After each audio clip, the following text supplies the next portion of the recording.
Good morning, and thank you for your patience. My name is Hassan Gay. I'm the co-director of CyLab Africa, and here is my colleague. Hi everyone, I'm Giulia Fanti. So we thank you for your time, for your patience. We'll get started. I would like at this moment to invite Professor Alan Robinson, Director of CMU Africa, who will welcome you and will introduce our guest of honor. Alan. Yes, you are. Good morning, everybody. Good morning. Great to see everybody here, and I wanted to welcome everybody to Carnegie Mellon University, Africa. So as many of you probably know, Carnegie Mellon is a private research university based in the United States, and we've actually had a campus here in Kigali for 11 years, and it was established as a strategic partnership with the government of Rwanda to advance digital transformation on the continent. And so we run a number of master's programs for students, and we have students from across Africa who enroll, and our admissions portal is open, and so this is a little bit of a shameless plug to let everybody know that we're really looking for really talented students to apply and come and do postgraduate education in electrical engineering, artificial intelligence, and information technology. The second order of business is I wanted to thank the sponsors of this event. So this wouldn't be possible without the financial support from the Bill and Melinda Gates Foundation, as well as the MasterCard Foundation through the Afrotech Network, which is a new initiative that we have on campus here that's bringing together leading technical universities across the continent. So I just wanted to say that as well. The third thing I wanted to say is there's a lot of folks here who've made this event possible. So Hassan and Julia and Conrad have helped lead it, but there's a lot of staff here at Carnegie Mellon that have really done a tremendous job to bring this whole event together. And so I'm not going to name all those folks, but if we could give them a quick sort of round of applause right now. It lets us focus on the technical stuff, but to really have this to be a success really requires all the hard work in the background. And so now the next step is I wanted to introduce the Minister of ICT, Minister Paula, who's going to come and give some remarks. I think just welcoming us, right? And then we're going to have, then she will give the keynote. So Minister Paula, if you would come up, thank you.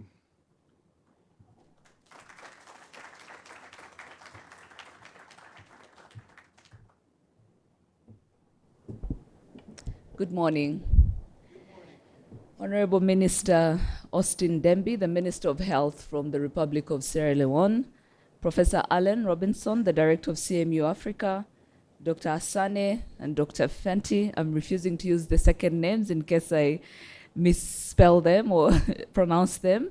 The CyLab Africa co-directors, representatives from the Bill and Melinda Gates Foundation, distinguished ladies and gentlemen, good morning once again. I would like to start by welcoming you all to Rwanda. For those of you that are making it either for the first time or one of the many times that you've already been to Rwanda, but also welcoming all the other participants in the room for being here with us today. It's a great pleasure for me to be able to join you today as we celebrate CyLab Africa Summit for Digital Public Goods, something that is focused on building inclusive digital ecosystems to support the achievement of sustainable development goals. The government of Rwanda is delighted to partake with you on accelerating the global digital transformation agenda. As the world ushers into the fifth industrial revolution with harmonized human-machine collaboration to enhance well-being of our society, we unfortunately face a blend of global crises from diseases, economic volatility, climate change, and cybersecurity. And today is a timely day, especially as we talk about digital public goods, digital public infrastructure, whether it's interoperable digital platforms that enable basic society-wide transactions, whether it's digital ID systems, digital payments, trusted data sharing. All of these have shown to be a key mechanism to transform service delivery and increase resilience for any future crisis. Digital public goods, as has been defined as open source software, data, AI models, standards, and content, are rapidly becoming indispensable digital cooperation models or digital cooperation tools, helping countries to shorten their learning curve and adoption curve, as well as building their own digital public goods infrastructure. From cash transfers that we've seen in many countries, including Togo, to food distribution, to e-commerce and innovative models of education, digital economy, health delivery, inclusive digital public infrastructure systems have been critical to transform meaning public service and private sector service delivery, but also underpinning a wide range of sustainable development goals, including poverty reduction, financial inclusion, women economic empowerment, and climate resilience. As I said earlier, I highly appreciate the timing of this summit, which also coincides with the month of cybersecurity awareness, which is October. In fact, last week I was speaking with my Nigerian counterpart. They had a cybersecurity summit, which was also really focused on creating a lot of awareness on cybersecurity. And so it's good to see what is happening across the continent, that as we are in the month of cybersecurity awareness, we're also highlighting some of the key initiatives that are going to enable us to have a resilient and secure digital economy. The use of internet has grown exponentially around the world, driven by the need for convenience, speed, and choice. Essential services, whether it's financial services, work, study, access to information, among others, are increasingly, and in some cases, predominantly conducted online. And this has been the silver lining of the COVID-19 pandemic. Safety and security of online services or online activities is of vital importance, not just for Rwanda, but also for Africa's economic competitiveness and social progress of all our citizens. Online safety is everyone's responsibility. In Rwanda, we have the National Cybersecurity Authority, which was established in 2020 with a mission to build the skills and capabilities needed to secure our cyberspace in order to achieve our country's socio-economic development journey.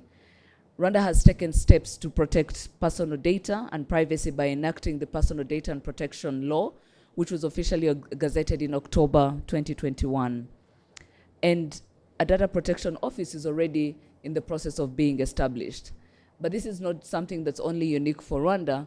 The idea is that we create a network of data protection offices, because as we know it, the digital economy, cyberspace is borderless, and collaboration is central to how we can ensure that we have a secure and resilient cyberspace. Our personal data protection and privacy law establishes a foundation for a predictable framework that enables local and international firms to securely collect and use personal data. It also provides a predictable environment that allows data-driven services to operate in our economy and bring Rwanda in line with global practices such as the General Data Protection Regulations. These regulations are an important element of a modern data-driven economy and will be essential for fostering data-driven, evidence-based policymaking and implementation across sectors. And I think it's particularly good to see that we have not just people in the tech space. We have our minister from Sierra Leone who is from the health sector. We have, if we think about financial services, we also have representatives from the deputy governor from the central bank. And so I think it's really the shared understanding that this digital is no longer a standalone, but a cross-cutting enabler for what we can achieve in the different sectors. Africa today is the global leader in mobile financial services, and since we all are embarking on building the required awareness, the digital literacy, the tools that can bridge digital financial inclusion for our citizens, I think for the COVID-19 pandemic, as we went through it, what was very clear, and I think we all have very clear examples in the different countries on the continent, that digital financial transactions were able to grow 10-fold, 20-fold, thanks to the investments that had already been made a couple of years ago.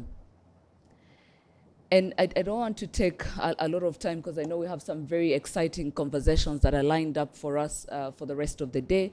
But I wanted to also use this opportunity to commend the CyberLab Africa team for having organized the first PICO CTF Africa competition this year, a competition that has brought together young students in secondary and undergraduate schools to introduce them to the field of cybersecurity through practical simulations of the real-world cybersecurity scenarios and build interest in this field. This is an effort that is very commendable, but also we commit our support to how we can scale this even further, because we need these capabilities and we need them in large quantities. I also want to commend Carnegie Mellon University Africa's consistent contribution in developing the cybersecurity capacity and research in Africa as an answer to how we can provide the critical mass of highly skilled cyber professionals on the continent and also help a local and regional cyber industry. I believe that the 2 days summit we're opening today will uncover best practices in cybersecurity space to ensure safe and secure collaboration for all of us. But I also want to make a call to action for all of us. It's one thing to talk about the importance of cybersecurity, but I hope that the conversations that we're going to have here going forward will also give us some very practical steps on how do we build a culture of research and innovation in the cyberspace, because without that, it's going to be difficult to innovate and create relevant solutions that can help us to have a secure and resilient cyberspace. So I hope we live with very practical steps. We live with even a shared understanding that collaboration is key, partnership is essential, and if we want to go far, we have to go together. And you know the saying that if you want to go fast, you go alone, but if you want to go far, you have to go together. And I think in all of this, we want to go far. We don't want to just go very fast, but we want to go far, and we want to really deliver on the promises that we have given to our people. I wish you a fruitful day and fruitful deliberations. Thank you very much.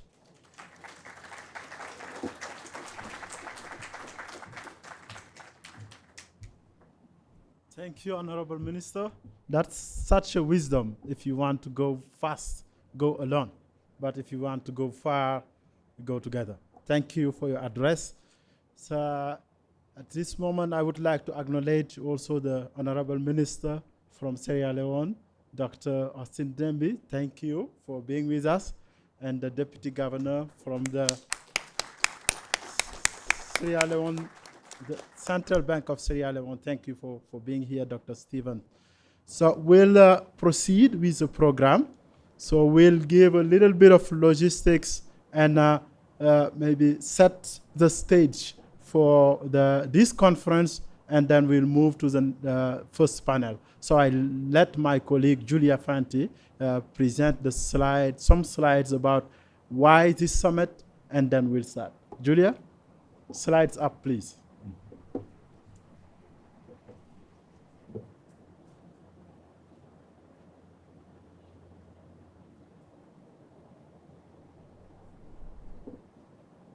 Hi, everyone. While the slides are getting set up, thank you all for attending. We're so excited to have you here.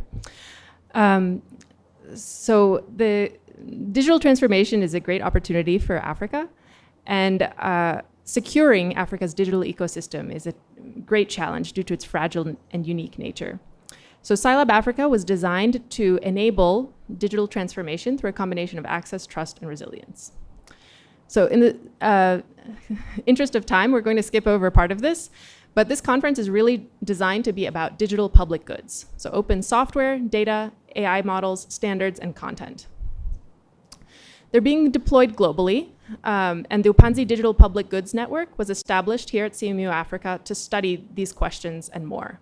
And we have a digital public goods lab, which we'll be showing you later, that explores many of these questions. But the main premise of this conference is that just building DPGs is not sufficient. We need to also think about their security. So these are examples of incidents from the last couple of years in Africa. Privacy and fairness. So the scope of efforts at CMU Africa is shown here. We have the Upanzi DPG network, which is focused on digital public goods and infrastructure, and CyLab Africa, which is focused on security, privacy, and fairness. And this summit lies at the intersection of both. We have 4 goals for the duration of the summit. The first is to drive research and development priorities based on the needs of stakeholders like government entities. Second is to establish a common understanding of technical requirements, in particular security, privacy, and fairness. Third, we want to share knowledge and experiences. There's many people in this audience who have extensive experience deploying DPGs at a large scale. And fourth, we would like to expand the Upanzi network by way of collaboration with many of you. So we hope you will reach out. So to get that conversation started, I wanted to quickly mention what defines a DPG. So the Digital Public Goods Alliance has this list of 9 criteria, and a good that satisfies all of them can be classified as a DPG. These are largely semantic requirements, things like being published under an approved open source license, allowing for data extraction, or being compliant with local privacy laws.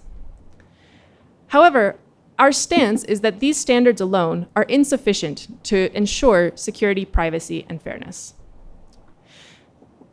So what is needed is an open question and is one of the issues that we hope we'll talk to all of you about during this conference.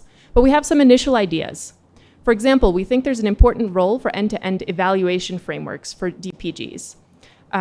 For example, just because a DPG was designed to be compliant with local privacy laws doesn't mean it protects users' privacy. In line with this, we believe there should be standards for in-field evaluation. Just as pharmaceuticals are evaluated before they are deployed at a large scale, DPGs should be too. They have a potential to do great harm as well as have great benefits.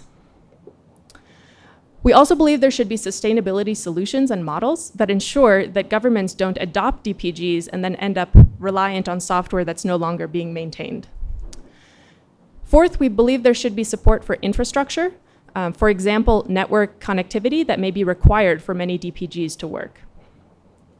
And finally, we believe there should be standards for interoperability among different DPGs. So DPGs have a great potential for impact, but we believe that the conversation around DPGs should be extended and refined to account for security, privacy, and fairness. And over the next 2 days and the next 4 sessions, we have a number of fantastic speakers lined up, including keynote speakers, panels, and lightning talks, the first one of which we just heard. Thank you, Honorable Minister.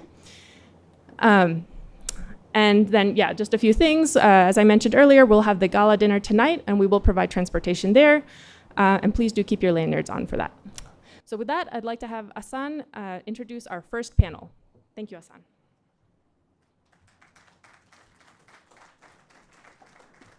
Thanks, Julia. Thank you for getting us back on time. You did well. Thank you very much. So I would like to invite the first panel. And this panel will be talking about building secure and private digital public goods and digital public infrastructure. So in the panel, we have 3 panelists. If you could put their pictures up, but I would like to invite Dr. Melissa Onimo, who is the acting director for the Center for Intellectual Property and Information Technology Law, CIPIT, at Strathmore University.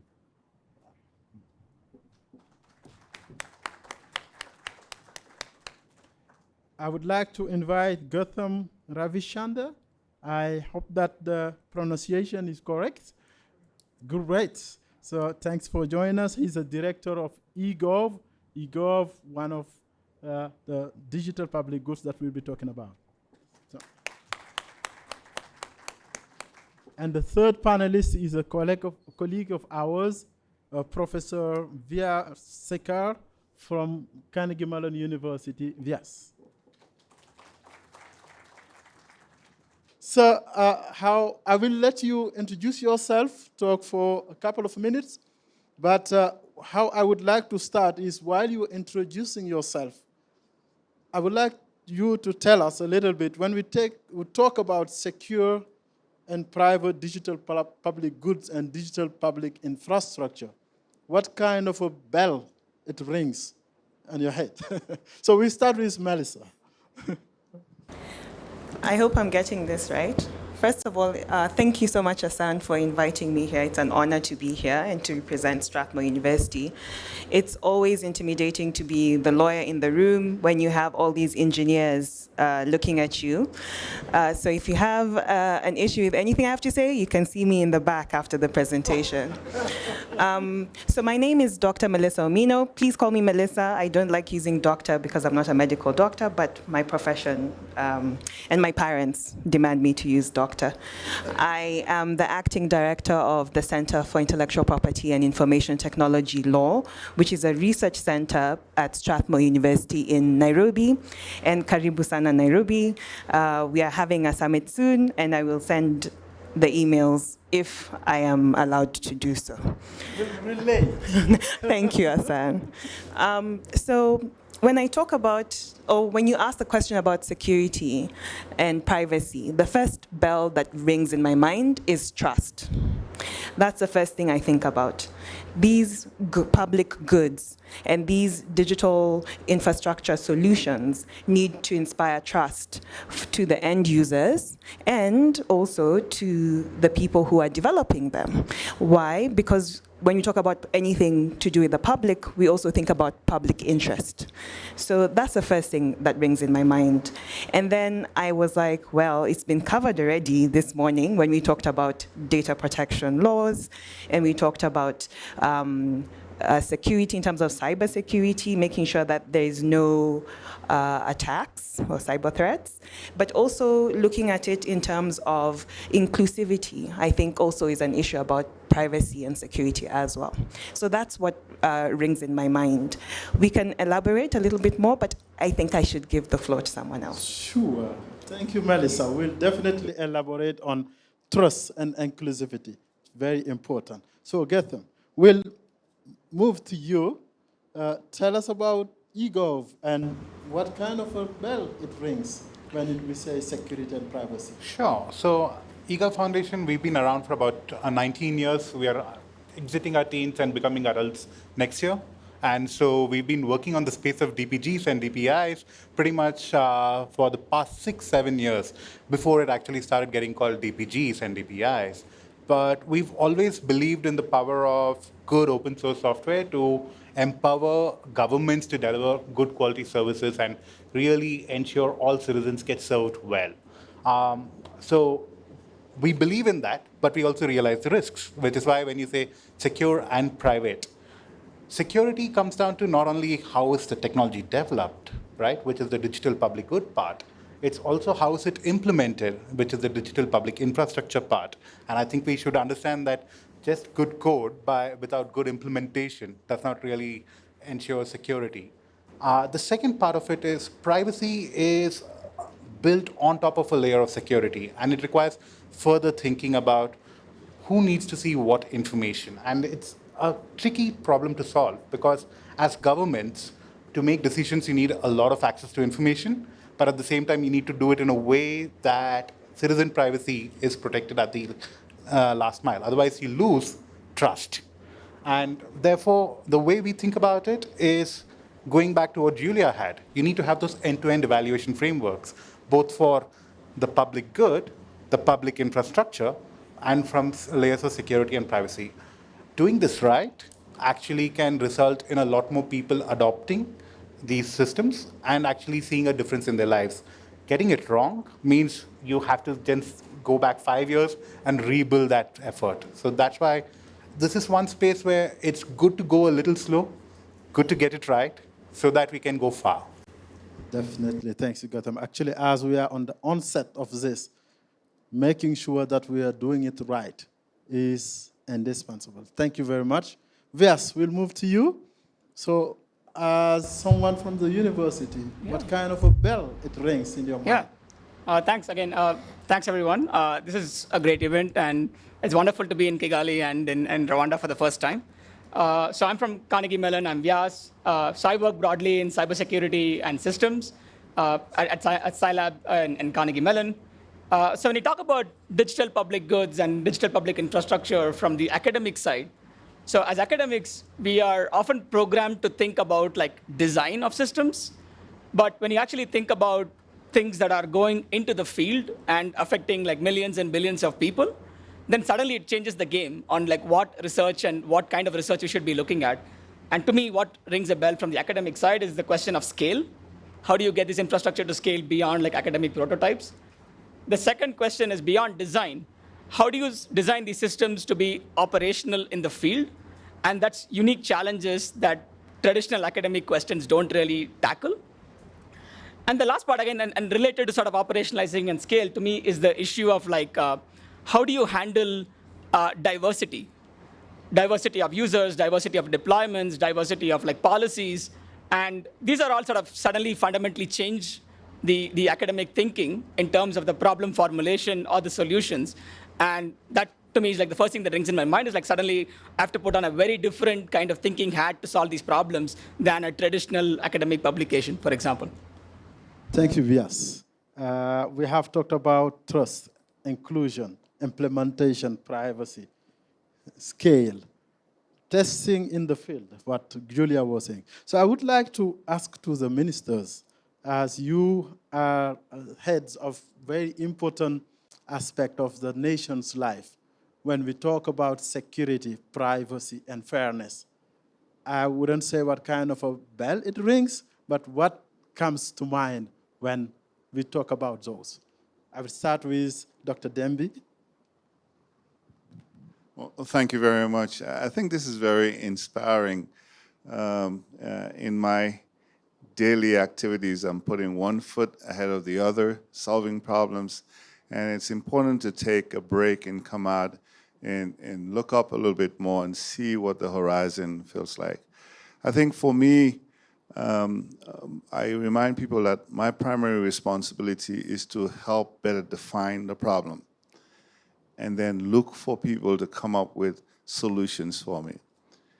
I think what we are in the health sector in particular are real opportunities for life-changing impact of some of the technology that's available to us now. So the issues of trust, the issues of fairness stand out very, very prominently to me. Because you want to have a situation where equity is not just technology for the smart, the educated, but everybody's life matters. So as we develop these tools, we want to be sure that everybody is included. At the same time, you have a situation where with current social media capabilities, there's a lot of information and misinformation that's available to the public.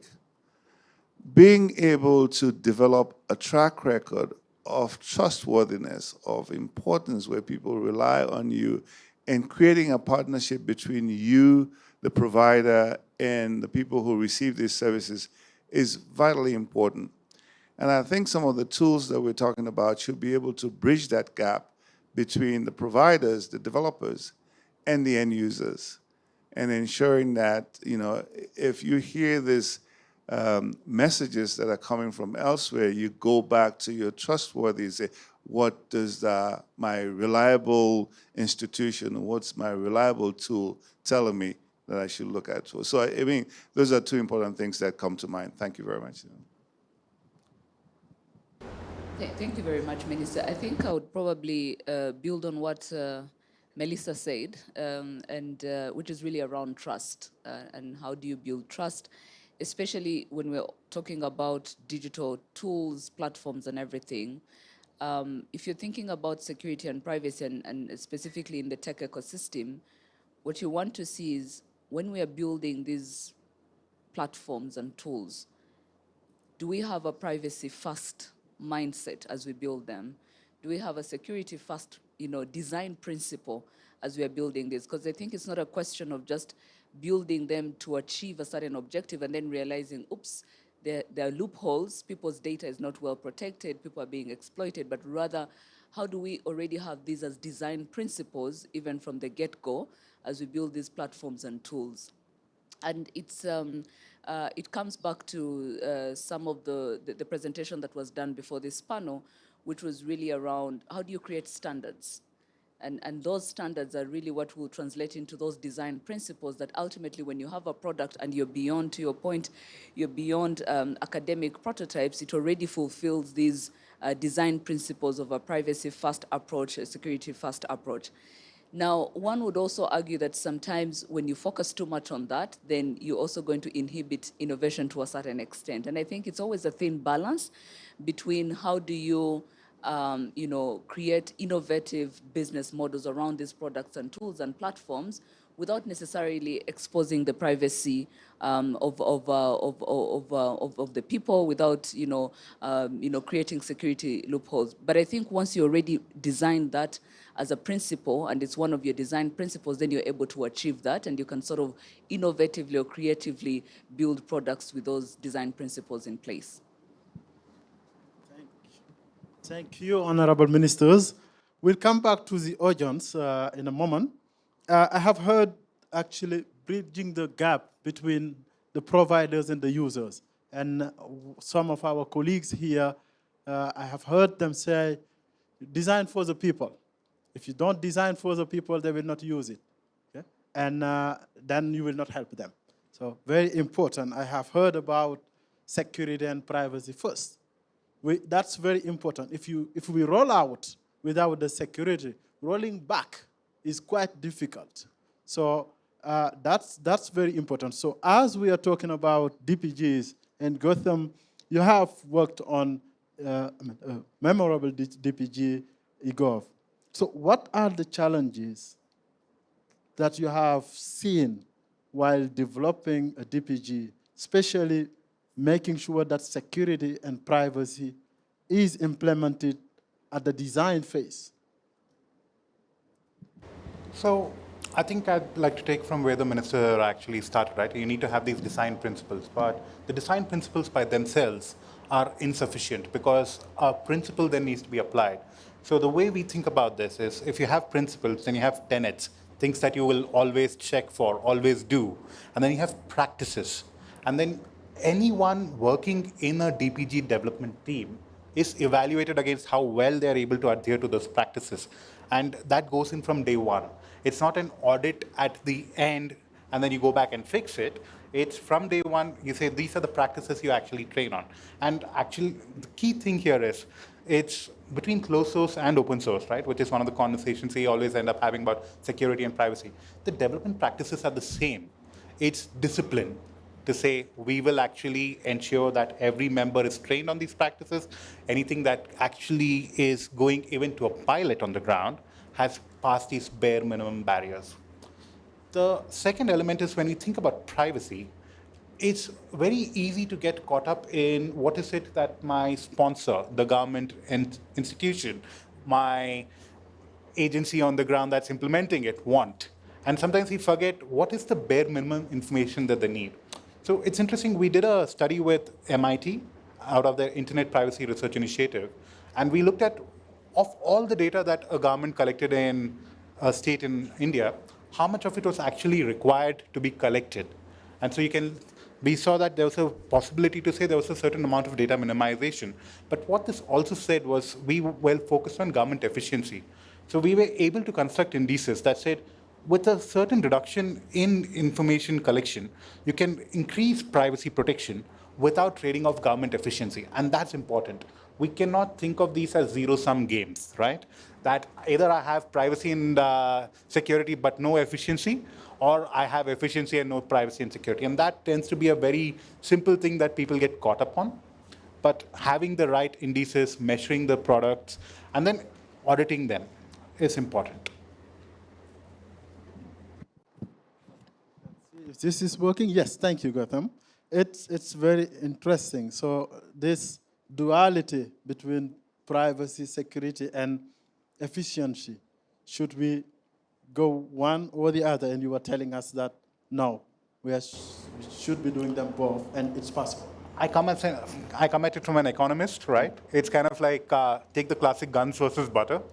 You need a bit of both. You need actually a system which takes care of both sets of principles. It has to work for the principle of good provision, good secure service delivery, good functioning of government. but you cannot make it unilaterally saying it's a binary decision. So if we can think of it as a curve rather than as a single linear transition, that shift in our minds will make a big difference. That's a good point. And you have touched upon something that we'll come back to. Is it fundamentally secure? I mean, more secure when we have open source version versus closed? So we'll come back to that question later. But I would like to turn it to Melissa, because we have been talking about designing for the people. Yeah? And people also, we have the law around them, we have the regulations. So the question that I have for you is that what should be the interaction between regulation and technology? I have seen NetEcon, where we were trying to understand the interaction between networks and economics, but between security, privacy, and regulation. What should be the interaction, Melissa? That's a really great question. And for myself, I normally ask myself, is it sort of like a chicken and the egg situation? What comes first? Does innovation come first and then we regulate around innovation? Or does policy come first and then we innovate and then we regulate? Or can we do all these things simultaneously? And I don't really have an answer to that. But what I do know is that they all need to happen at the same time. And different stakeholders or actors then become important people there. So, for example, universities become very important in ensuring that policy, regulations, and technology or innovation is happening. They are really at the middlemen or the link between these different stakeholders and can understand policy and explain that to the technocrats and can understand how innovation works, how fast it is, and what parameters that it needs to thrive, and still be able to measure that or permeate that with some sort of policy or regulation. So it depends, and I guess that's a very lawyer answer, but all of them have to be at the forefront. And I guess what I'm saying is that we need a stakeholder somewhere in there who is linking all these three areas together. Thanks, Melissa. The chicken and egg between regulation and innovation. Okay. And someone who knows about that is Vias. I've seen Vias getting excited when we were trying to do research and we have to go through some process at the university level to get the authorization to do the survey, for example. So Vias, what is the academic take on this? Okay? What from the academia have you been seeing when it comes to designing for the people, the technology, security first as a security expert, and the intersection between regulation and innovation? What would you tell us? Thank you. That's a very loaded question. I did it on purpose. No, that's great. I think speaking as an academic, right? So I think to me, the two things that are great about academia is one is we can kind of look beyond the horizon. That is not just things that are in a next quarter, next half year, but things that are going to come 5, 10 years down the line. So that's, again, that's what academic freedom, academic sort of the innovative spirit brings, is we're able to look at what's going to come 5, 10 years. And the second part is a little bit of like neutrality, right? So in some sense, as academics, we can look at an artifact or a system or a design and say, look, we can do an independent evaluation because we do not have any skin in the game. I mean, we have skin in the game, but we don't have a vested interest in pushing one product versus the other, right? Even for example, the open source versus closed source question, I'm a big proponent of open source, but I realize that there are cases where closed source is the right thing to do, right? So in some sense, we can take a neutral sort of perspective. And coming back to the question of like regulation versus innovation, right? So this is kind of where the fact that academia can take the longer term perspectives, we can actually go and talk to the policy experts and say, hey, look, your policies cover these kind of scenarios. So especially in the software and the systems and sort of the IT side of things, apologies to Melissa and the lawyers, but I think the legal and the policies front has kind of been the chicken, not the egg. They've been sort of lagging behind, mostly because the pace of innovation in software and IT is just like ridiculous. And that's great, right? We're innovating like crazy. Cloud has come, data has come. Like we can do things that we couldn't do before, right? like startups can suddenly come and scale to 1 billion users. That was not something that was possible. And now you're saying, okay, what data are they collecting? You said you're collecting more data than you needed. So at least on that front, this is where the academic mindset to think beyond the immediate deployment or the immediate sort of concerns can inform technology, policy, and regulation in a much more informative way. And again, that's the discussion, and that needs to be there. The other thing, actually, again, the other nice thing about academia is we are a little bit unconstrained and a little bit like a maverick perspective. So we can think about infrastructures and architectures for the future that don't quite exist here. Right? If you think about, we can think about new ways of like governments collaborating or data sharing or sort of sharing information in cybersecurity that don't exist quite yet. I'm just giving that as an example, right? So new kinds of algorithms, new kinds of infrastructures, new kinds of architectures for security and privacy that don't quite exist yet. That is something we can bring to the table. And that's a unique advantage of being in an academic environment. But again, we can't just sit in our ivory tower and keep just like pushing this out. We have to actually work with the policy folks, work with the deployment folks to get these out actually into practice. Thanks, Vyas. Thinking beyond the horizon and being a neutral party in this game. And I think that that's one of the objectives that we have for the Upanzi Network Lab. When we look at DPGs, what we would like to contribute from is that neutral player in that game. So thanks. And of course, you were telling us that regulation and technology are going at different pace. So who's going faster? I will let Melissa maybe comment on that. But before that, and for the question that I will be bringing to the panel is the security of open versus closed source. I think that we need to talk about it. But I would like to give a chance to the audience to react on what have been discussed so far. Anybody from the audience would like to? Okay, we see a hand over there. Do we have the mics for the audience?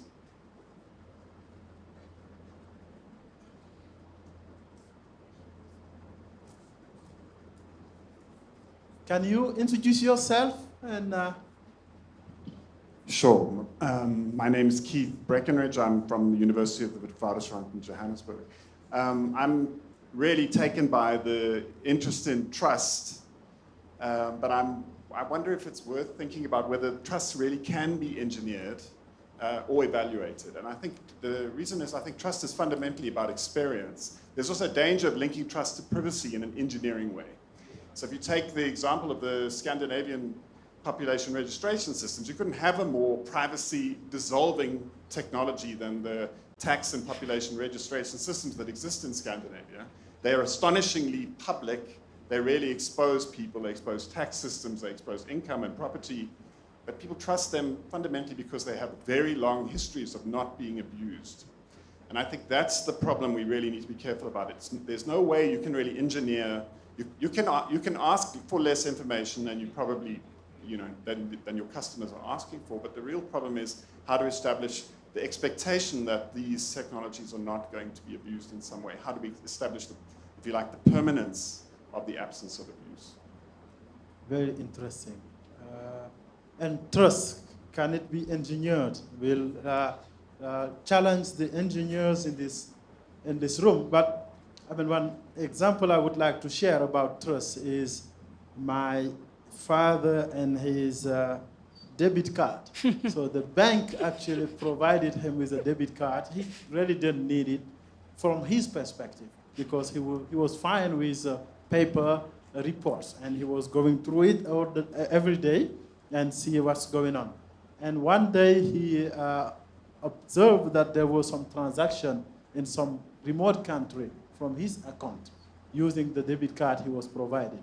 And that was the day where he threw the debit card and said, I'm not going to use this anymore. And I returned it to the bank. So trust, can it be engineered? I would like maybe to give you the chance to react to that, and then we'll move to the next question. Vyas, you want to start? It was on. Apparently my mic is still on. No, that's a great question. And I think Conrad and I have spent a lot of time thinking about like this trust problem, right? There are technical bases of trust, but then trust, as you said, is an experiential thing. It's a human thing. It's not just an engineering angle. And in particular, the question you're asking is about like sort of how do you bootstrap trust? And that might have to be a non-technical, I hate to use the word social engineering, but it's a social engineering problem, right? How do you actually get people to trust one another, trust infrastructure? And maybe it has to be a peer-to-peer way, a word-of-mouth way, or something like, oh, look, my friend believes in it, right? I installed an app because my friend told me, and I trust the friend has done some due diligence, and so on. So I don't think engineering alone is the answer. I think engineering can help address some sort of baseline concerns that people have, but it can't be the concerns that I as a developer or I as an engineer think about. It has to be concerns that the user cares about, right? Because what we think about when we think about security and privacy are not necessarily what the ground reality is. But bootstrapping trust is a hard problem. And I think there has to be something external to the system that helps bootstrapping that trust, whether it's belief that the system will not harm you, or whether it's like word of mouth, whether it's peer-to-peer, or whether it's like some reports from pilot studies and so on. I don't know the answer to the question. I don't think anyone has an answer to the question, to be honest, right? I think bootstrapping trust is a very hard problem. But we can create technical foundations that at least remove obvious barriers for people to distrust. So technical help to remove distrust, but it cannot bootstrap trust by itself. So it looks like Melissa has a comment on that one. I had a disclaimer at the beginning, and you can see why I had the disclaimer. And I'm also creating work for myself, because what has just been mentioned is really what CPIT does, is that we partner with people like iLab, which is sort of like the CyLab of Strathmore University, and we try to answer these questions, not from an engineering perspective, but from a legal perspective. How do you build trust from a legal perspective? And you can. And those are the principles that were mentioned by Fanti in the beginning. If you have those principles ticked off, if you have a report that says, hey, this is there, then you start to teach, which I'm borrowing from marketing. You teach your audience, you teach the end user what you're doing and how to understand what you're doing and to trust you. And a classic example is what happened with Huduma Number in Kenya. That could have been a lovely digital public good, but that ended up in court. It's still in court because there was that layer missing of trust. The citizen said, what are you going to do with all this information? Who says we want digital ID? But the technocrats want digital ID. So there's a missing link. And that missing link is probably civic education. So that's the social engineering that we're talking about. It's probably the Data Protection Act coming before the digital ID being implemented. That's how you build trust, in my opinion. So in that case, the technology was the chicken, not the egg. Exactly. So, Gautam, you want to react to that? Yeah, so I'm actually with Melissa on this, right? I think that it's important to have the legal protections in place, and it's important to really think some of these programs through, even from a basic set of principles. And here's where I think we should blend the world of policy making and technology. We can version policies. You can have a version 1 policy which is permissive enough, but you can keep refining it because you're able to study how that policy is being implemented through the DPIs. But going in without a policy in place is, in my mind, a very bad thing to do. So policies around protections, and then the expectations from citizens on what I can actually get on the system. So let me give an example of that. Trust for me comes from promises being made and then promises being fulfilled, right? So if your system works, if it takes the least amount of information from you, it delivers the service to you, and you find it's not compromising your security, that's layer 1. Layer 2 is, can you actually control your consent to what kind of data is being shared? And are you able to see who is accessing your data? That's layer 2. And then layer 3 is then saying, I want to withdraw consent and trust that the system will redact that data. That's a way of thinking about putting power back in the hands of citizens so that they have trust. Now, to the point the gentleman was making earlier, government systems tend to come with a lot of trust because governments operate from a space of trust in a lot of cases. So even a public system which functions well can start to build trust, and that's where we piggyback off of. But we can't kind of rest on it saying that because the government is trusted, we do not need to do more. Thank you. So it looks like we need to have the chicken and the egg together. Okay, thanks. So how are we doing in time? Okay, we have 6 minutes. So I would like to spark the next discussion. And I mean, people like to ask the question, is it fundamentally harder to secure open source versus closed? And I would like to ask a different question. So how do we secure open source the way we want, the way we need? Okay? What needs to be done to make sure that open source is secure the way we need it to be, to give trust to the government, to give trust to the people, to encourage academia, industry, everybody to get in the game. So what needs to be done? Should we start with Gotham?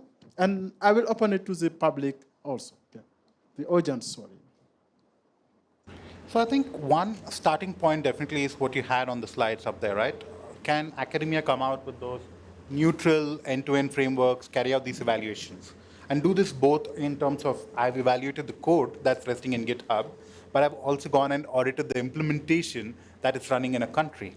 And that's where you'll be able to say that there is a definite way of evaluating trust that is, evaluating the security that is neutral.